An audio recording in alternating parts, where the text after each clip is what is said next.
Don Poyer along with Jim Henrik, and here's the rundown for the final heat. Great matchup, especially between the Budweiser, the Tosti Asti, and the Squire Shop. Down at the Squire Shop camp, one of the Atlas crew members helping out since their day is done. Yet another rudder change. They have been plagued with steering problems all day. Let's get a word from crew chief Jim Harvey. Jimmy, just keep working, but what do you have to do now besides the rudder? Well, we had trouble with the rudder that we put on the boat that was our backup, and the Atlas Van Lines were kind enough to give us their rudder, which should be pretty close to what we had on the boat, so we're changing the bearings and everything that has to be done to make it fit. What about the gas tank? Going to put an additional one in? No, we're going to roll the dice. All right, let's move down to the Atlas Van Lines camp for a final word. Chip, sorry about 1984. Looks like it's coming to an end in a bad way for you. It is. It's been a tough year. We developed a lot of new equipment this year. The only thing that we didn't build ourselves were the propellers, and those are what let us down. So next year we build the propellers too. Virtually every hot boat, every boat almost here in the camps have had the same problem though. What do you think about next year? Go to another company? Go to Italy? What? Make them ourselves right there in our little shop in Kent, Washington.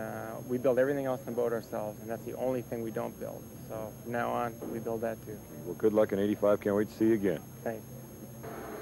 The final heat on this hot, humid day in Houston is just moments away.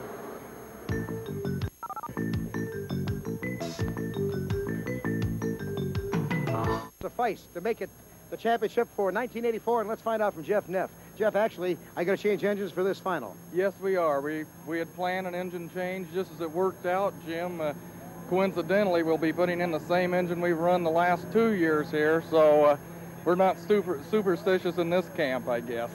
It's all up for grabs, the World Championship, and to find out how the other camps are doing, let's quickly go to Don Poyer and the American Speedy Printing team. Okay, Jim, I'm with Ron Snyder, the driver of American Speedy Printing, who was at a great day. And remember, he's operating on only one engine, not 6 or 7 like some of the other camps. What about the final now? Well, you know, we just wanted to make the first 2 heats, and we survived them with the one motor, and now we're going into the finals, so we're going to pull all the marbles out this time and just see how far we can go. And, well, exactly. Last race of the season, you got nothing to lose. Oh, right, last race. You got it. Good luck to you. Thank you. All right. Another man who's contending is Steve Reynolds, and, of course, Jerry Verheul, the crew chief for Tosti Asti. Those people are getting ready right now. Jim's over there. Hate to interrupt this one, Don, but I have to get all these pretty girls aside from the man of the hour so far. Fast heat for Tosti Asti. What about the final now? Well, you know, Jim, everything we've done up to this point is preliminary work, and the final heat is shaping up to be a typical World Championship event. It's really going to be strong. I think everybody's running good, and it's going to be probably the fastest heat we've had all year. Pick a lane. I'll tell you where I want to be. I want to be at the starting line as fast as I can go when the gun goes off. I don't care what lane. Steve Reynolds, Tosti Asti, back to you. And thank you, Jim Henrik, for your work in 1984. And all that remains is the World Championship Final, which is next.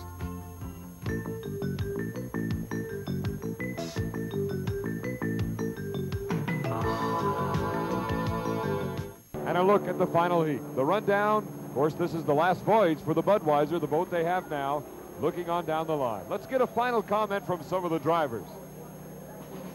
Last time through for the grand old lady, James. What do you think? Well, I hope so last time. I hope it holds together, you know. Got her on Medicare right now. She gets one more lap out of her, one more heat, we'll be in good shape. Good luck to you. Thank you, Don. Appreciate it. Vicky, last time through, what do you think? Oh, I think we're readier now than we've been all day. We've got the rudder on from Atlas. Everybody's been just great to help us, and hopefully we can do the job this time. We'll get him. Hey, we will. Steve, last time through in '84, what do you think? Hey, this is all or nothing. Let's do it. Let's win the World Championship. I'm ready. The head referee for today's racing, as he has been for all of 1984, Lee Shanum. In the helicopter, Mike Noonan, pit boss Jerry Zuvich, a crew chief veteran. Also Bud Martin, the driver's rep. At the judges' stand, Bob Curran, and the inspector, Paul Bauer. And here we are with the final race of 1984. The Budweiser on its last voyage in the history of that boat. It'll be put to pasture. Here's Steve Reynolds with an incredible start in the Tosti Asti. He's right where he wants to be with an open lane and a fast speed right at the gun.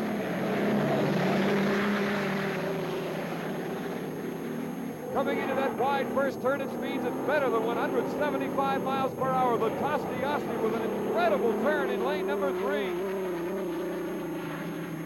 The Tosti with a slim lead now, coming out of the turn and going down the back chute here in the World Championship for 1984. Second place, the Budweiser. The Tosti Asti with a sensational start by Steve Reynolds is running away from the pack as he goes down the back chute in that turbine-powered boat. Steve Reynolds, and of course the best part about this boat is its cornering ability. And he is putting on some kind of show right now. There's the Budweiser behind the rooster tail of the Tosti. Third place, American Speedy Printing with Ron Snyder. The Tosti coming out of that tight second turn, coming down the main chute, about to complete lap number 1 in this the final for the World Championships in Houston. Steve Reynolds, who hasn't won since 1977 in San Diego aboard the Miss Circus Circus, could possibly win the World Championship if he holds on to this lead over the Budweiser. You see the Bud staying in lane number 1, the Tosti Asti in lane number 2, and if Tosti can get a little bit more of a lead, he'll be able to shut the door on the Budweiser and move into lane number 1. In third place, Snyder and the American Speedy Printing. Fourth place, back quite a ways, is the Squire Shop with Vicky Riemann. There's the lead established now by Steve Reynolds in the Tosti Asti over the Budweiser. Steve Reynolds, and oh, how much work have they put into that boat this year trying to get it dialed in.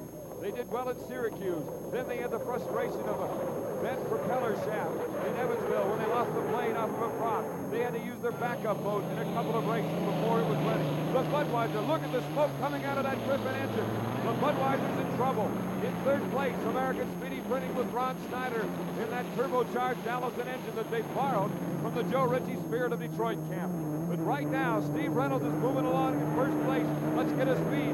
His first lap, 132 miles per hour. Second lap, 132. And again, the Budweiser on its last trip in the history of that boat is struggling. Reynolds coming around the wide turn now, establishing a very solid lead over the Budweiser as he comes around and heads for the back chute. Again, the cornering ability of that boat. That's where he runs away from the field. And Jim Cropfeld has his hands full just trying to keep the Budweiser running. It looks like he's slowing down. The Bud is slowing way down. And here comes American Speedy Printing. He'll probably pass the Budweiser and move into second place. Steve Reynolds is not looking back. He is running at sensational speeds.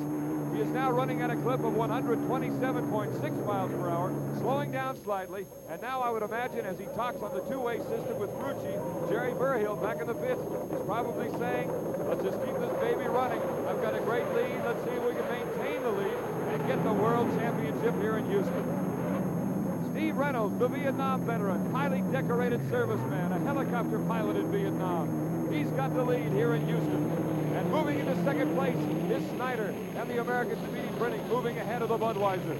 The Bud, a lot of white smoke as well as black smoke coming out of the Griffin. Big problems for the Budweiser. Vicky Riemann and the Squire Shop coming around that tight turn and coming down the main chute. A lot of turbulence, choppy water through there. As for the Tosti Asti, the crew spent much of the day cleaning the salt water out of the turbine engines in order to be healthy for today's racing and, of course, the final heat. And they are indeed helping. The second place boat with only one engine. Ron Snyder rocking and rolling in the back seat of that conventional boat, holding on to second place.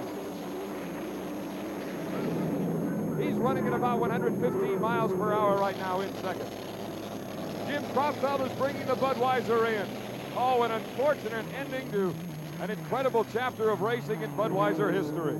23 victories for that boat, and its career is over. A new Budweiser next year with those Griffin engines.